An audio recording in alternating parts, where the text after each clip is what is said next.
No seu relatório anual sobre os direitos humanos, hoje publicado, a Amnistia Internacional disse terem-se registado violações em quase 160 países, acrescentando que o ano de 2017 foi um ano em que a política de ódio e do medo foi normalizada por alguns dos líderes mais poderosos do mundo.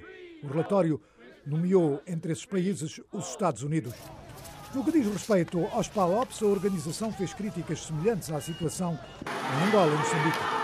A Organização de Direitos Humanos disse que tanto em Angola como em Moçambique a aquisição de terras para grandes projetos resultou no desalojamento de camponeses das suas terras. As ameaças a jornalistas são outra situação semelhante nos dois países, indicou a organização. No caso de Angola, e com o subtítulo de disputas de terras, a organização diz que a continuação da aquisição de terra para negócios, principalmente no sul do Cunene e na Huila, continuam a devastar comunidades locais que dependem da terra para a sua vida. No que diz respeito a questões políticas, o documento disse que a intolerância política em Angola, e citamos, foi cada vez mais normalizada devido em parte à indiferença do governo face à violência sectária, e citou o caso da violência em Montebello.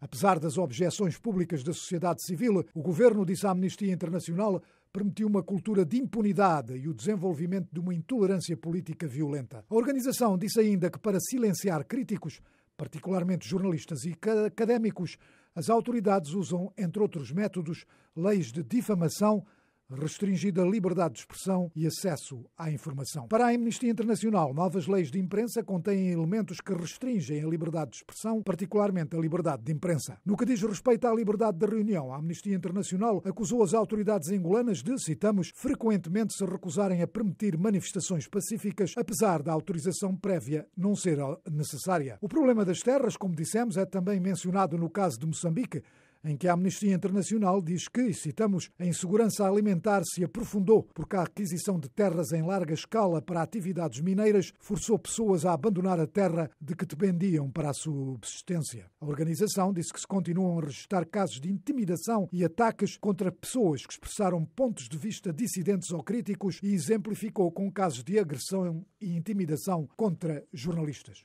O assassinato do presidente da Câmara de Nampula, Mamadou Amorane, é mencionado nesse capítulo, onde a Amnistia afirma que o assassinato se deu depois deste ter entrado em desacordos com o seu partido, o MDM, e manifestado a intenção de deixar o partido.